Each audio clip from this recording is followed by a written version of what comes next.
Okay, the second half of the final will be from 28 to 45. So this is chapter 11. I know that was your favorite chapter. You are going to need to box this. So I'm asking you to please pause the video and do the box for the top and the box for the bottom. If you are not pausing the video, you are not properly reviewing for your final. When you come back, you should have got m plus 3 and m plus 5.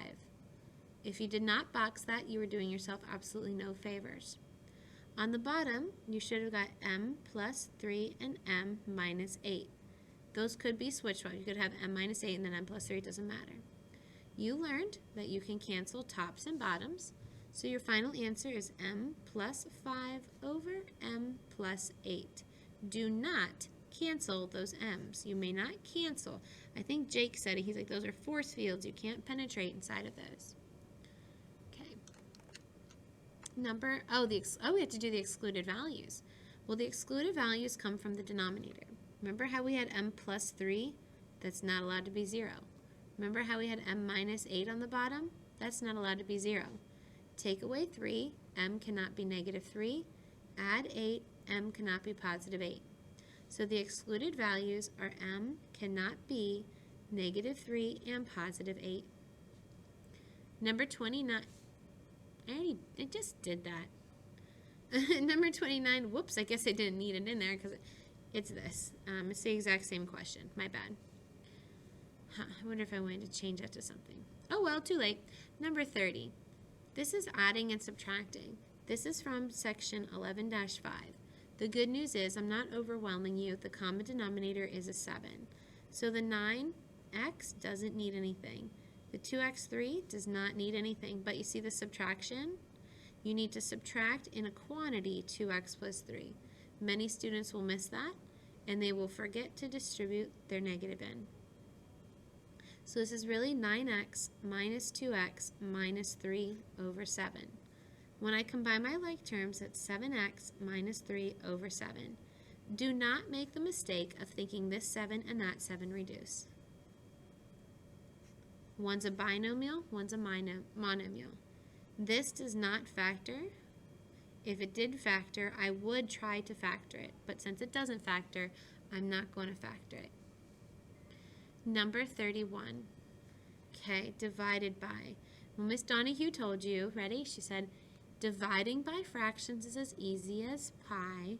Flip the second fraction and multiply. So I'm going to rewrite my problem, and I'm going to use Miss Donahue's cute little rhyme. I'm going to flip my second fraction and multiply. Now I'm going to factor this thing. It's time to factor. Let's see. I can factor this not using a box, using a GCF first and foremost. I can factor this using a box. Now I will tell you this. I do want you to, as I've said before, pause the video. And I want you to factor those. So I want you to put this with a GCF here and do the box here and put your answer there. Again, if you don't do this, you're not doing yourself any favors. Please pause the video. Welcome back.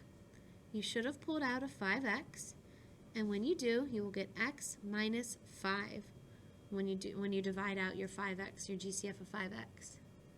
When you box this, and you better have boxed this, or you better just know how to do it in your head, x plus 5 and x minus 5. The 2x and the 12 do not factor. Now it's time to cancel. I have an x minus 5 and an x minus 5. So you know what we could do? We could rewrite what we have. Well, or you see these x's here, they could cancel, but it might be easier if we just like put things together. So like 5 and 12, that makes 60x in the top, and in the bottom it's a 2x parenthesis x plus 5. So the x plus 5 is a binomial. He's there to stay. But 60 divided by 2 is 30. And see this x and this x, they cancel. So our answer is 30 over x plus 5. So you had to be able to factor and cancel. Number 32. By the way, I think this was just section 11-4. I don't think that was, oh no, I lied. I think that was section 11.3. Don't quote me on that, but I'm pretty sure that came from section 11.3. Long division, that was either section 11.2 or 11.3. I can't remember, but I can tell you it was chapter 11. So we put the x minus 3 in front, and we put this stuff inside. Make sure nothing's missing. If anything's missing, you have to put a 0. Like if there was no x term, you would want to put 0x in there. What does x need to become x squared? It needs an x. Backwards distribute. So that becomes x squared minus 3x. Remember, you have to distribute a negative in. So that becomes a minus x squared and a plus 3x. That is going to become negative 15 plus 3, negative 12x minus 33. What does this x need to become a negative 12? X. Well, it needs a minus 12. Backwards distribute. So this becomes minus 12x, and this becomes negative 12 and negative 3 becomes positive 36. Remember, you have to distribute a negative in, so that becomes plus 12, so it cancels. This becomes minus 36, so we actually have a fairly large answer with a remainder of negative 69. So my final answer is x minus 12 with a remainder of negative 69. They won't always have remainders, but sometimes they will. Number 33. This comes from section 11-5. This was the first section that I was not here with you for. So the you have to find the common denominator, okay? So if you look at all three of these things, they all go into 18 and x. So my common denominator is 18x.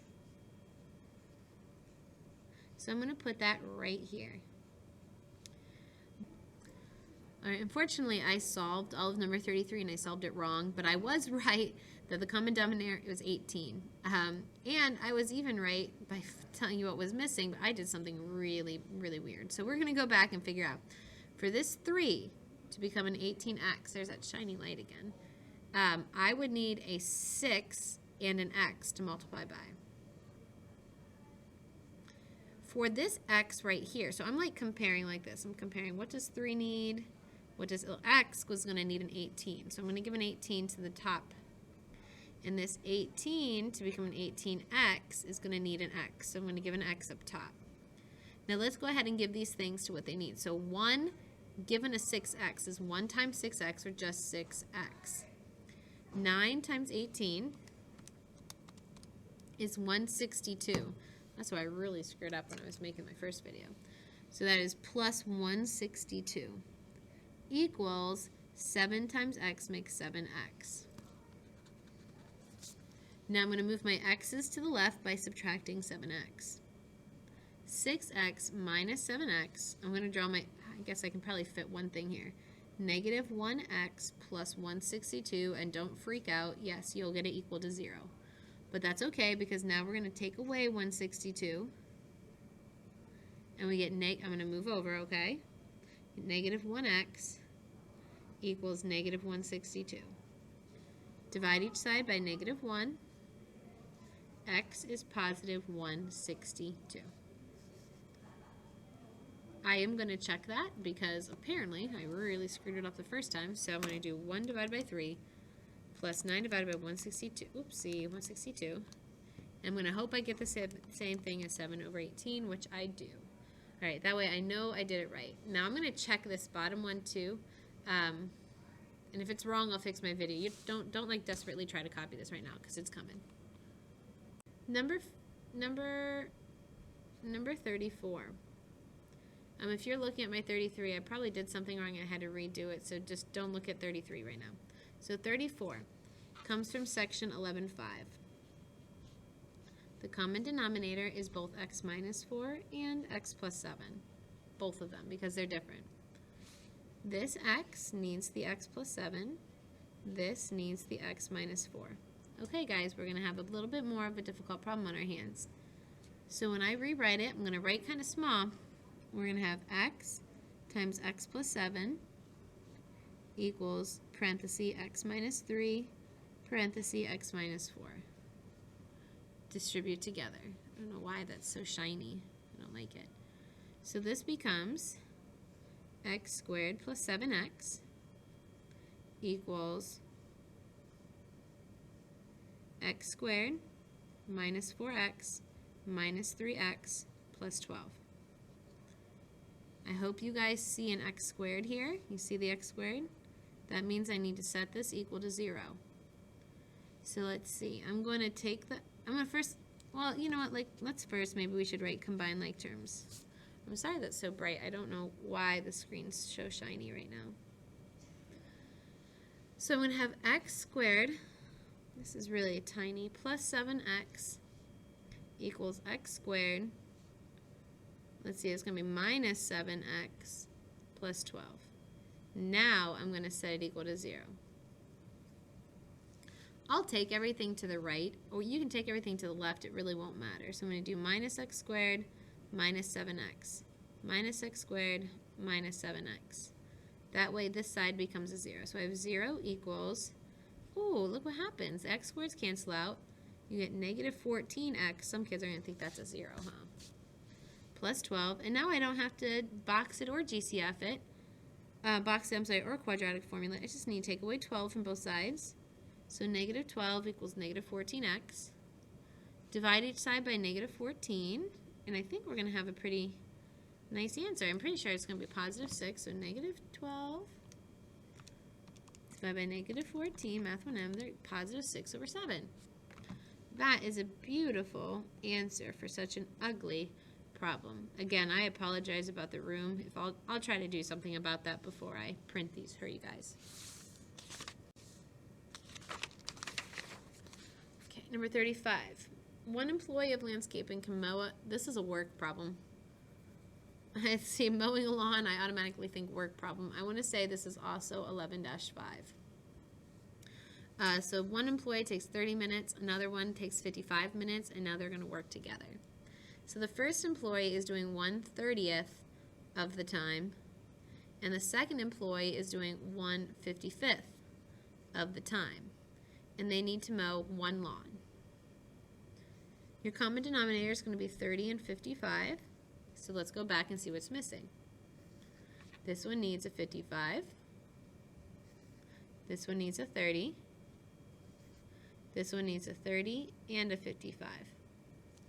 So this is going to be 55x plus 30x equals 30 times 55. Times 1, but 1650. Add those together. So that's going to be, we'll move right up here, 85x equals 1650. And 1650 divided by 85 makes 19.4 minutes. I really like these problems. I think they're really applicable and kind of cool. So if they work together, it's only going to take 19.4 minutes. Number 36.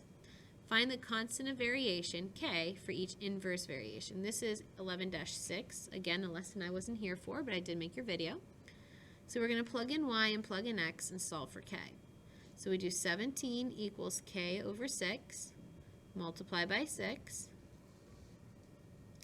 6 times 17, that's 102 equals k. And that's all they wanted from us. Pretty cool, right? That one wasn't bad. You guys can definitely do that. Identify the asymptotes. This comes from 11-7. Again, a lesson I wasn't here for, but there are videos made. I'm sorry, I'm going to try it before I print that. There should be a y equals in front of that. Okay? So the asymptotes are opposite of what's on the bottom. So you have x cannot be -2. It's that easy. And the other one is y cannot be, or actually, you know what, the asymptotes are actually equal signs. Don't worry about if you get those backwards. But yeah, as long as you get x and -2, I'm happy. And you don't change that one. Y is -3. Those are the asymptotes. So x equals -2. Y equals -3. Number 38. This is like going backwards, but this comes from section 10.6. Sorry about that. Simplify the square root of 98. So I told you to start like halfway. So even if you don't know what 98 is, you could start at like 64. Okay, so you're going to do 98 divided by 64. Nope. Then you're going to do 98 divided by the next one, 49. There it is. So it's 49 times 2. You take the square root of 49, you get 7 square roots of 2. Okay. We're moving right along, aren't we? This comes from 12-1. That was the day after one of your quizzes. I told you to work together and figure it out, and you guys did a really good job.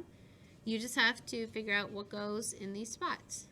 So this is -1 minus 3. Well, -1 minus 3 is -4, top left. Then you do 5 minus 2. Well, 5 minus 2 is 3. That goes in the top right. Then you do 2 minus -1. Well, 2 minus -1 is actually +3. Then you do -2 minus -4, and that's +2. And that's all there is to it. So hopefully you guys do a superb job with that one. Okay? And you just have to put them in the right spots.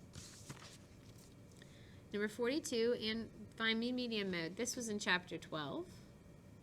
You guys did pretty good with, most of you did pretty well. And those of you who applied yourselves did pretty well. I keep rewinding, huh? Did pretty well in chapter 12. So we got to put these in order. Oh boy. Okay, so I see a 3, a 2, and a 3. So I'm going to 2, 3, 3. What else, guys? 4, 7, 7. Oh, 3, 7, so 4, 7, 7, 7 in order. 11, 15, and 20. I'm going to double check by counting. Boy, that light is terrible, isn't it? There. Okay, so that was 1, 2, 3, 4, 5, 6, 7, 8, 9, 10. 1, 2, 3, 4, 5, 6, 7, 8, 9, 10. Okay, so I have all the numbers. Now it's time to find the mean. Well, you have to add them all up.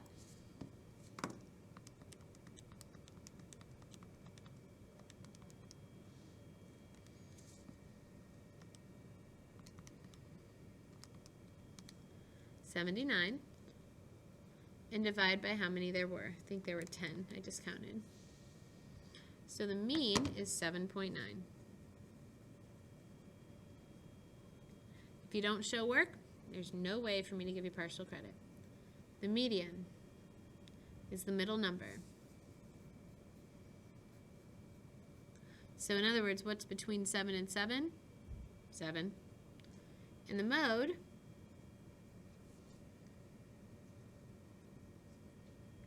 is the most occurring, so that would be 7. It happens 3 times, so the mode is 7. And I'm just going to double check my adding. 1, 2, 3, 4, 5, 6, 7, 8, 9, 10. Okay, I just wanted to check my 79, and that was good. Number 43, you roll a blue one and a red one. Oop, 2 fractions. There's one for the blue, there's one for the red. A 3 on the blue, that's 1 out of 6, and a number less than 5 on the red. So there's only 1 here, but less than 5.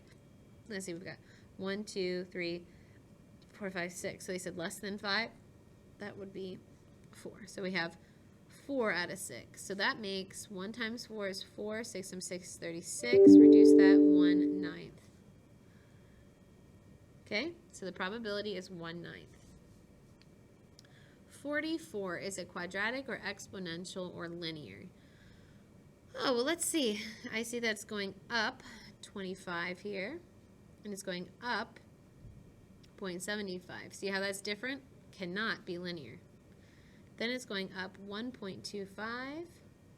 Then it's going up, what is that, 1.75, I think? I better double check that, huh?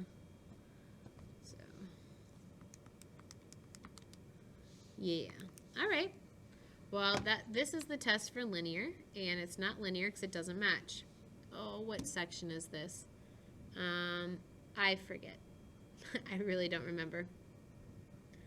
Maybe chapter 9. I think this might come from chapter 9. Okay, so this is going to move up. That's only moving up 0.5. This is moving up 0.5. Maybe 9-7. This is only, oh, look, guys, see how these match? That's the test for quadratic. That means this is a quadratic function. Oh, I don't have a thing for 44. I'll add that. Okay. That is a quadratic. Worst case, like just if you don't like this, you can write or just plot the points and look at the shape. That will work. All right, and no matter what you do, you will get a quadratic here. Pretty cool. All right, so this is number 45. Find the Please excuse the interruption. At this time, middle school testing for the PSSA is Put them in order. 8th grade students, you may now report back to your regularly scheduled events. Thank you so much. 2, put them in order. I know this is like watching something boil, isn't it? Taking forever. 4, 3. You should do this without me. Please don't. Please don't be so lazy that you're literally just copying down my order. Do it yourself. Okay, please, please, please. Oh, man, I missed 4, 1.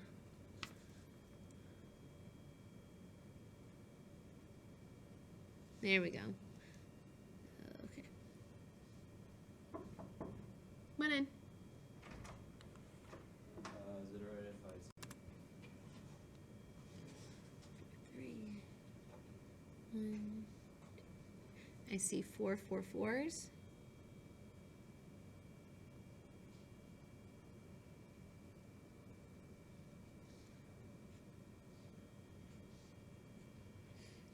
Okay, 4 5s. I see 2 4 5s.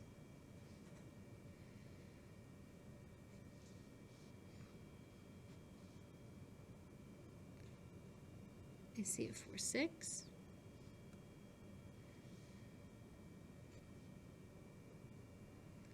I see a 4 7.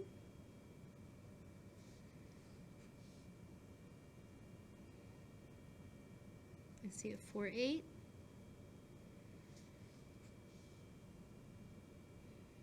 I see a 4 9.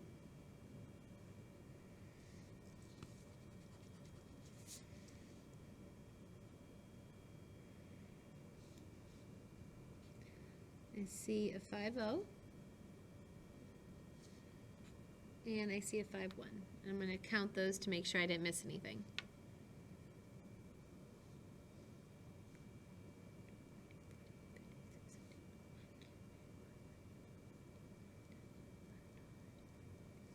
Okay, I got them all.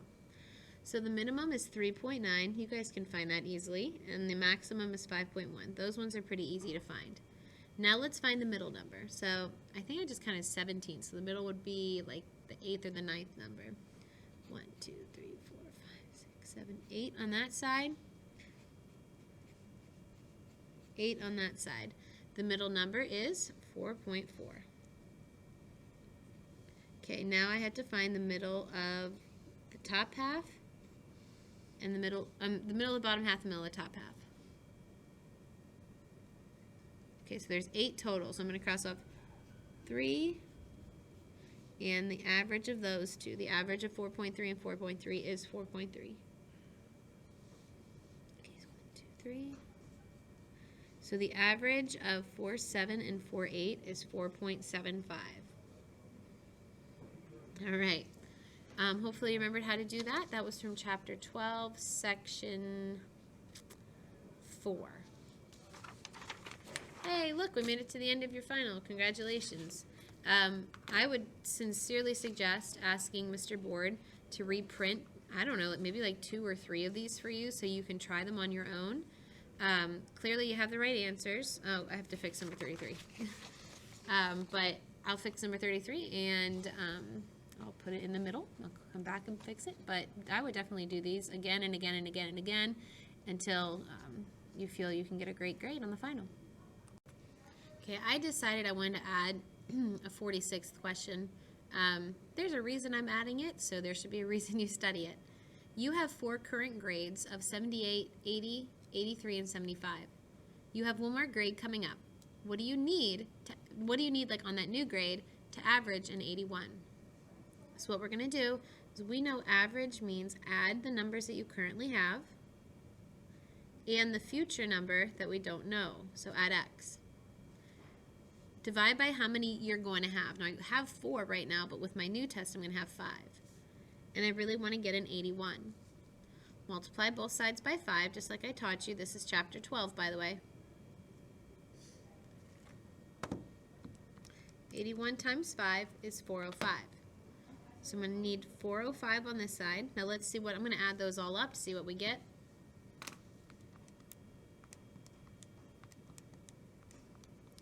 That's 316. Now I'm going to take away 316 on both sides. And in order to average my average of 81, I need 405 minus 316. I need to get an 89 on my 5th grade. Okay? Please make sure you also review this problem.